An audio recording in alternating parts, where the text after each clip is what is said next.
What's wrong with you people?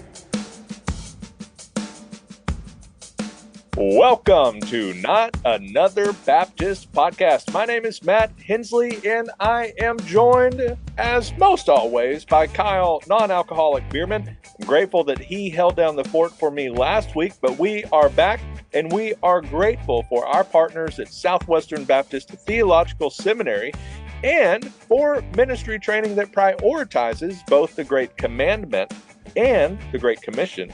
We encourage you to consider Southwestern Seminary. Southwestern Seminary equips students in living their calling, seeking to glorify God through Christ-centered education that encourages academic excellence and faithful ministry preparation. They are grace-filled, Christ-centered, scripturally grounded, confessionally guided, student-focused, and globally engaged. You can learn more about Southwestern Baptist Theological Seminary's recently affirmed core values at swbts.edu/corevalues. Kyle, hey man, it is sort of good to see you.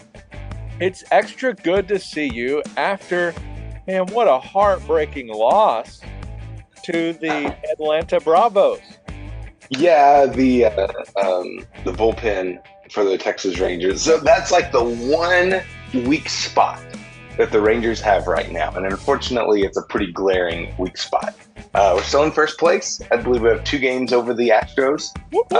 Starting pitching, for the most part, has been really good. Offense has been outstanding. The bullpen just has a really hard time holding leads late in the game. And man, if anybody who was watching that game last night with the Braves, I mean, what an outstanding game. It just happened to go not the Rangers' way in the end. But I mean, 2 high-powered offenses, 2 of the best teams in the league. If the Rangers can figure it out, if they can fix the bullpen issue, I will go on record right now and say there is a decent chance that those 2 teams could meet in the World Series. You are absolutely. You got to go. Don't even talk about the bullpen. Rangers got to go through. Rangers got to go through Tampa. Obviously, I mean that right now everything in the American League is going to go through Tampa Bay. But right now everything in the National League is going to go through Atlanta. I mean they're hot. They're good. But yeah, it's yeah. So if the Rangers can fix their bullpen and stay healthy, this could be a really, really good season. Yeah. Anyway, hey Kyle, what is the DJ's favorite sauce? I refuse to engage with this joke because it's awful. Hey Kyle. Anyway, it's so good to see you. Thanks for holding down the fort last week. I was at an all week, and by all week, I mean Monday morning, noon, and night all week through Saturday noon for a conflict resolution and mediation training and certification. And now, friends, Kyle and I will never argue because I know, right. I know, like I've got the ace in the hole. I'm sorry you feel that way. No, like we would have. So it was all great. We did have a good time. I learned a lot. I could listen to 50 hours of lecture all day long. Like, that's not a problem. It's when you break me up into different groups and make me role play stuff that I am like praying for the rapture, praying for a tornado, praying for whatever will take me out of there. Because we do those and I get uncomfortable. And that's when usually, if I'm uncomfortable, that's where the humor and sarcasm comes in. And so, like, you know, we would role play. Like, you're handling something the wrong way. I'm like, oh, I can handle that one. And so it's like, I'm sorry you feel that way, but like, and so anyway, messing with people, we did have a good time, and the role play was fine. That was also Friday was one of our daughter's birthday. She turned 15, and so I slipped out. Instead of going to dinner with everybody, I left, went and met her and the fam at some pizza place in Cedar Hill, as recommended by Ryan Jesperson, your buddy, and the Matt Hensley of Dallas, as he likes to call himself, the DOM of Dallas Baptist Association, which is like 10 times as big as Colin, but whatever. The largest Baptist association in the world. And it's funny that he refers to himself as the Matt Hensley, where you should be referring to yourself as the Ryan Jesperson of Collin County. We all know who's better looking. Anyway, that we got to hang out with him in Cedar Hill, and then went over to his house for some ice cream, and like my mom telling all of the embarrassing stories of me growing up, which was wonderfully awkward. But that was Fantastic. great. It's good to be back. And of course, we got right out of that and back into work. And so here we are, and we're back with an episode of something that's coming your way, whether you like it or not. It's the coming reality in revitalization. I would say the coming reality, not just Southern Baptist. I don't keep up with all of the stats from each of the different denominations and so forth, but this seems to be kind of the direction a lot of denominations and conventions are going, and but certainly in revitalization. So we're going to talk about that because there's some new data. Data? What do you say? Data or data? Listen, Data is the character from Star Trek. Data is the What your baby called you when you were little, when they were little. Data. Yes, that's right. Yes. There's new data. Data. There's some newly released data from the 2022 annual church profile of the Southern Baptist Convention, the greatest of all time. The average church in SBC has 80 people in their main worship gathering on any given Sunday. And in 2021, half of the churches in the SBC averaged less than 50 people on a Sunday morning, and over 75% of our churches average less than 100. So, what does Mark Clifton like to say? That's not small, that's normal. Normative. That's normative. Yes, that's correct. There's nothing normal about us. And I'm grateful that the Mormons are mowing on the other side of their cult, their church. And so right now we need to wrap this thing up pretty quick. So we're going to talk about a few things that you wrote about with that. And I'm not going to make any mean comments about people online and check their ACP, but we're going to look at something that the ACP does teach us other than that. So, Kyle, why is this important? Yes. Why does it even matter, first of all? Who cares the size of our churches? Who cares? Like, just gather, just go, whatever. Like, why does this matter? Tell us what matters, Kyle.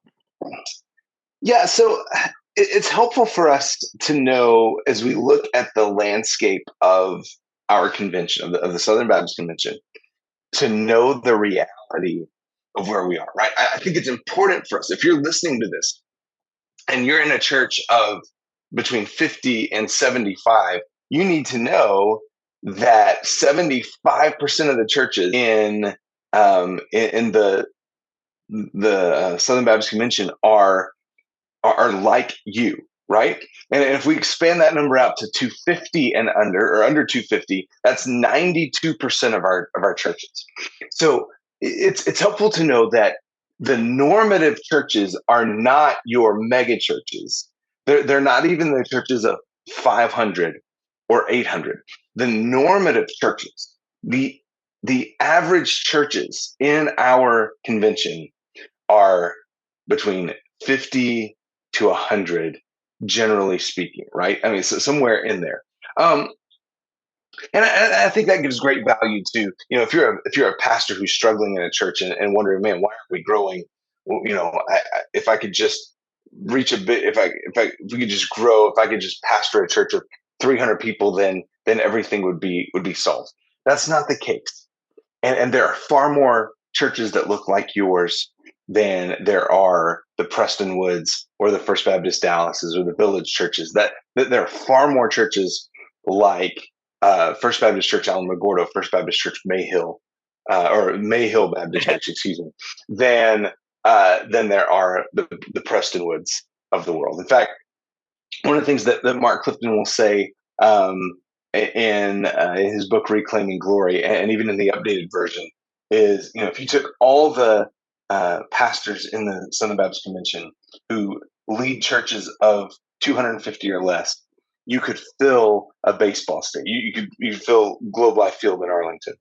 If you took all the pastors who lead churches over 1,000, you could put them on one jumbo jet. And that you're talking 40,000 pastors leading normative sized churches versus a few hundred who are leading churches over 1,000. I think that's helpful for us to know. But that also means that across our convention, there are some realities and some coming realities that we really need to consider. Okay. Well, it also, we need to make the disclaimer, because anytime we kind of make this point about small church, big church, the numbers, all of that kind of stuff, Right. it's generally some pushback that, why don't you like this or that? There is no shred of that in us. Both of us celebrate what it does at a Prestonwood Baptist Church and what they can accomplish for God's glory in the kingdom. Absolutely. In churches like them. And also the nimbleness of a smaller church and what they can do, and pastors being able to be intimately involved in the lives of every single church. Like there's values in both. There's great, pros of each and some cons of each, all of that. All of them are needed to ultimately advance the kingdom. And that's one of the things that, we talked about with the pastors conference and what we saw in church you serve. We've got members that give probably the lion's share, just a few of your budget.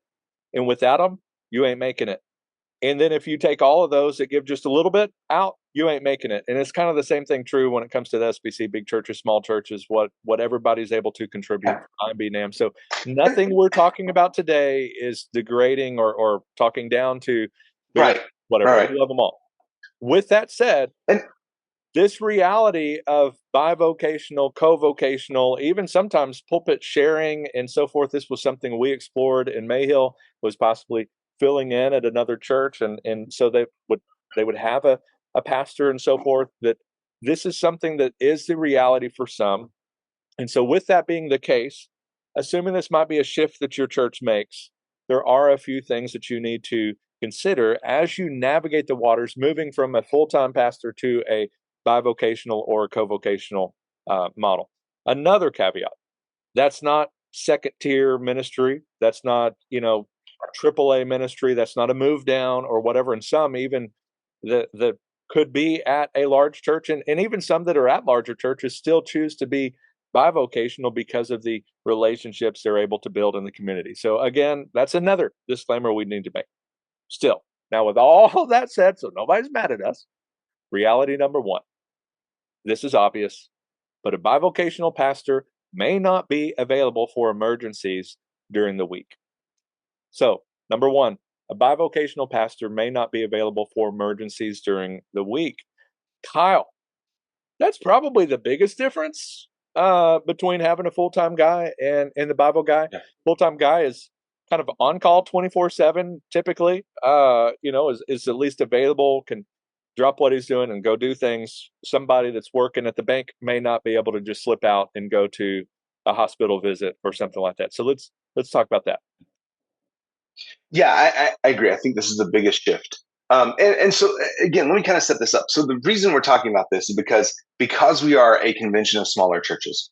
As we've seen inflation and the cost of goods rise, I think there are a lot of churches for whom who've had a full-time pastor that in the coming months and years will be faced with this reality of moving to a bivocational ministry for the health of the church moving forward. And this is, I think this is the biggest one. The pastor will not be on call 24/7. Even in that, let me give you a caveat. So we live in a new world where there are a ton of work from home jobs available. The gig economy is a huge deal. And so if you as a pastor are looking to move into a bivocational role, you may be able to find something either as an entrepreneur or in a work from home job where you have a great deal of flexibility. But that's not always the case. I know a lot of bivocational pastors who are school teachers. That means Monday through Thursday or Monday through Friday from 8 a.m. to 4 p.m., they are tied up and they do not have a lot of availability, right? So that means your pastor is not going to be available for a funeral at 2 o'clock on a Tuesday or a surgery at 10 a.m. on Thursday.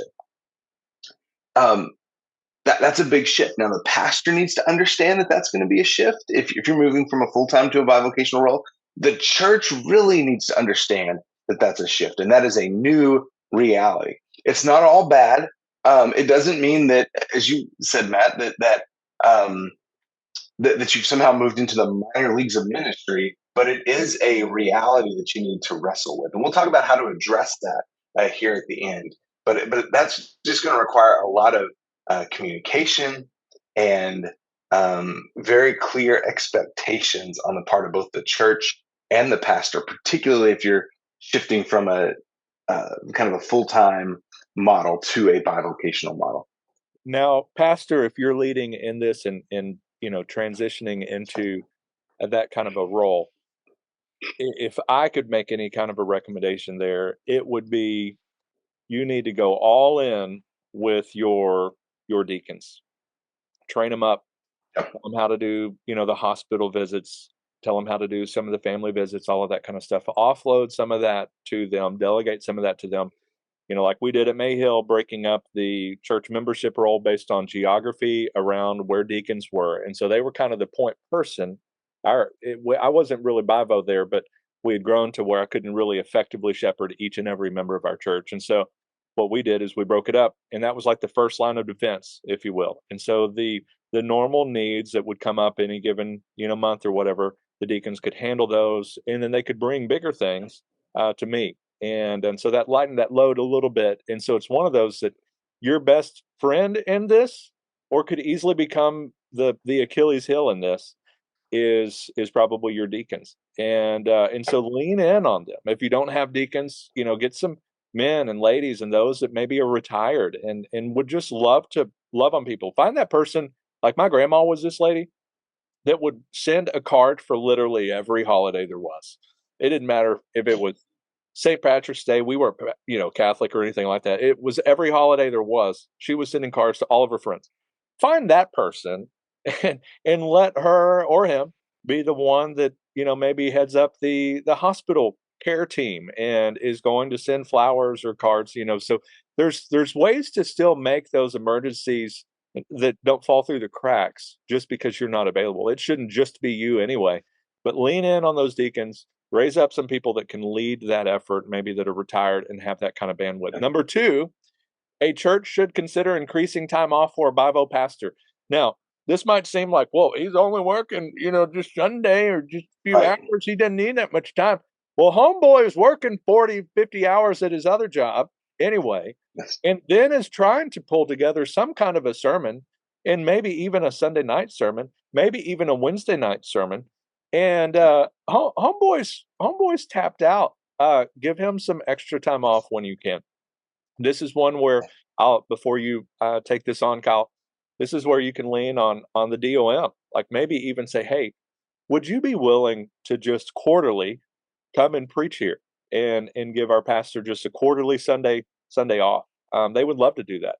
And so that's an option. Or even better, raise up somebody from within that the pastor's discipling that could, get some reps preaching, that kind of thing, that may be called to ministry. Kyle, talk about that. A church should consider increasing time off for a bivocational pastor. And I would say, whatever pastor you have, consider increasing the time off because a well-rested pastor is going to be a strong, maybe long-lasting pastor. So Kyle, take this on. Yeah. So bivocational, I want to clear up, I think, a misconception here. Bivocational, co-vocational does not mean a part-time pastor. There is no such thing as a part-time pastor because there is, even if you have a pastor who's working another job, he will still be oftentimes on call in the evenings when he's not at his other job. And even sometimes, folks will drop in, and share ministry concerns at a job with a pastor. If they know he's working there, drop in while he's at work and share pastoral care needs that then he's, that's weighing on his mind while he's at his job, and then addressing those when he can after work. So if you have a bivocational pastor, that more than likely he's working a job and he's pastoring full time as well for not full time pay. It's the ministry, the work of ministry is exhausting when you're full time, when it's going well, right? So if you're a bivocational pastor, you still have those stresses and all the same stresses of the ministry. um, most full-time pastors, pastors who are employed at a full-time uh, rate in a church, typically get anywhere between 2 to 4 weeks. That's kind of what I've seen. Now, I would suggest that for a church that's shifting from a full-time model to a bivocational or a co-vocational model, I'd suggest almost doubling that, increasing that from between 6 to 8 weeks of time off. And here's what that will do: that will allow your pastor ample time to rest and recover as he labors in his job in the marketplace and in the work of the church as well. Now, keep in mind, that doesn't mean that for 6 to 8 weeks he's going to be just off doing whatever. He may have another full-time job that he's working. He's not necessarily taking that time off, but that would allow him time to rest from the church and get this, maybe just show up as an attendee on some mornings and be invested in, whether that's in your church or even allowing him to go, he and his family to go to another church and just be poured into. And again, you mentioned deacons, DOMs. Most state conventions have folks who would love to come and preach. And we'll talk at the end about how a bivocational, co-vocational church can kind of meet some of their own preaching needs and leadership needs within their church. But I think this is so important, and this will help with the longevity of ministry in a big way. You will be, as a church, you will be better cared for if your pastor is in a healthy place emotionally, spiritually, physically. And a lot of that just comes with rest. Yep. All right. Reality tres. And we touched on this. Would have helped Yep. if I read all the way through the end of your article. But like my sermons, I start really well and I fade fast. And so I thought, I can wing this. So reality 3. A bivocational role does not mean failure for the church or the pastor. If your church comes to the realization that we can no longer do the full-time thing, maybe even the church that had to sell the parsonage, and because of finances or whatever it is, that's still a great asset, especially in this conversation. But if they had to, or whatever, that just feel like we can't do this anymore, we have to go bivo, it does not mean that you have failed. If the pastor is taking a bivocational job that just can't land the full-time thing or whatever, that's not a failure. It is hard, and it is, probably to a degree harder, or certainly harder in certain areas. And it might be short term, it could be long term. It might be, as Kyle said, the reality for the future directions that we go. And so it's not minor league, it's not the AAA, it's not whatever. So that's something to address. So Kyle, talk about that. I know we've talked about it already, but just remind people why that's not just second tier ministry. Right. And I would say, for a lot of pastors who are in a bivocational, co-vocational role, for a lot of churches who are in that role as well, that there's a goal to get to a place where you can employ your pastor full time. That's not a bad goal. There's nothing wrong with that. Saying, hey, we want to get to a point where we can fully support our pastor so that he doesn't have, have to seek outside employment. But there, as you mentioned, there are some even larger churches who have strategically taken this approach as bivocational because it allows the pastor to be involved in the community in a way that he just can't if he's in the office or in the church 40 hours a week, right? But again, I want to make this point: a bivocational pastor's ministry is just as important as a full-time. He's going to be there for funerals. He's going to be there for weddings. He's going to be there for counseling. He's going to be there for preaching week in and week out. And in some cases, a bivocational, co-vocational pastor can have a greater impact in his community if he's involved in the marketplace, if he's involved in the life of a community in some way outside the church, right? So, if you have a pastor who is also a school teacher, you can have a wonderful impact on the lives of students, on the lives of the other teachers, the administrators. Again, that's going to be based on the culture of your church, the culture of your community, whatever role your pastor has. But it's really important, and we cannot emphasize this enough for the pastors who are listening to this, and for the churches, that being a bivocational is not a minor league calling. It's not, well, I'm just a bivocational. No, you are a pastor. You are a pastor that God has called in whatever season to serve your church and to serve in the marketplace as well. I think you have to see those as that calling is linked. And if you do that, if you make that connection, you can see a ministry flourish in a really unique way. Yeah. Kyle, I want to put this recommendation for bivocational ministries to raise up shepherd leaders. We kind of talked about that. We're going to put the link to this in the show notes. Go read the rest of this, read through all of it, the stats, all of that kind of stuff, Yep. see why this is necessary. I want to just use this final little bit to share, we've kind of set up, not Kyle and I, but just the history, at least my history, the idea that the full-time minister role was what you aspired to. It was always when I was coming in as a student pastor, worship pastor, whatever, like it was always like the goal. It was a stated goal. Hey, we're going to do this for part-time this year, and we're hoping to get to full-time if we can get to blank, next year. It was always like that carrot on the end of this, it never came. But anyway, that was sort of the deal. Like eventually you'll finally arrive at full-time ministry. And I don't know that there's it kind of betrays what we're talking about, the whole AAA full, major league, that kind of like, I don't know that it's necessarily bad to ever feel like, hey, I would love to be completely devoted to one church full time. Like there's nothing wrong to aspire to that. It allows you to have a narrow focus, all of that kind of, there's nothing wrong with that. But I think if somebody is listening in, maybe is doing their seminary degree or even better, is about to start into college, they feel called to ministry, whatever. If you decide right now that God and you believe, obviously you don't decide it yourself, but you believe maybe God is calling you to marketplace ministry and ministry in a church, maybe this is a time to think through getting a business degree, some kind of a degree on the college level that would allow a teaching degree, something that would be able to be used in the middle of nowhere, and in the city, whatever. Think through that kind of strategically, some things that you like to do, or maybe you have a knack for doing, and get a degree for that. And then, of course, your seminary training as you can for the ministry side.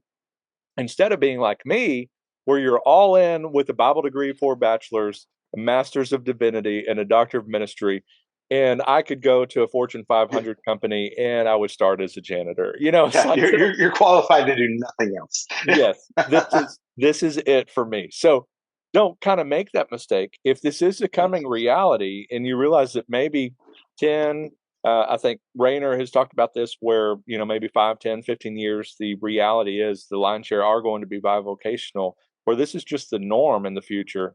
So maybe just lean into that, embrace that, and say, I want to be able to take care of my family, all of that kind of stuff, do well. So I'm going to get the qualifications, be a computer programmer, whatever it is, I'm going to do with my, bachelor's or whatever it might be, then get the seminary training and so forth for the ministry side, be well-rounded so you can embrace that and just lean into that as an expectation. I'm going to go in and be bivocational maybe for the rest of my life. And so I want to make the most of it. That would be my encouragement. My final recommendation is just know this is probably coming, and so prepare for it so you're not like me, where this is all you can do, baby. This is it. I maybe could do some social media work, but that's about it. So, Kyle, any other final thoughts? Yeah, so whether you are a full-time pastor or a bivocational, co-vocational pastor, we've talked a lot about raising up leaders, raising up preachers who you can train, whether they're preaching while you're gone or whether you are kind of the go-to church for preachers to fill pulpits in your area. Mark Halleck has a really great book called Who Will Preach? Raising up shepherd preachers in your church. It's a short book. I would highly encourage you to get that and then begin identifying folks in your church who have kind of that gift set, the men who could preach and fill your pulpit as well as fill pulpits that are in need in your community as well. And your church would be blessed. Your community, your association would be greatly blessed by that. Thank you, Kyle. That was the part I said I wanted them to read from the show notes. But Carry Well, I on. know I just didn't put that book. I didn't put that book in the article, so I wanted to specific. So difficult. Speaking of communication, Kyle and I would not work well together as bivocational pastors on the same staff. Man, until next time, may your coffee be as black as night and as bold as the gospel you declare, whether you are full-time, bivo, trivo, quadvo, I don't know. Whatever it may be, none of them are second tier, second class. All of them matter, and God is using them in incredible ways. We're grateful for you. Thanks for tuning in. Have a great day. What's wrong with you people?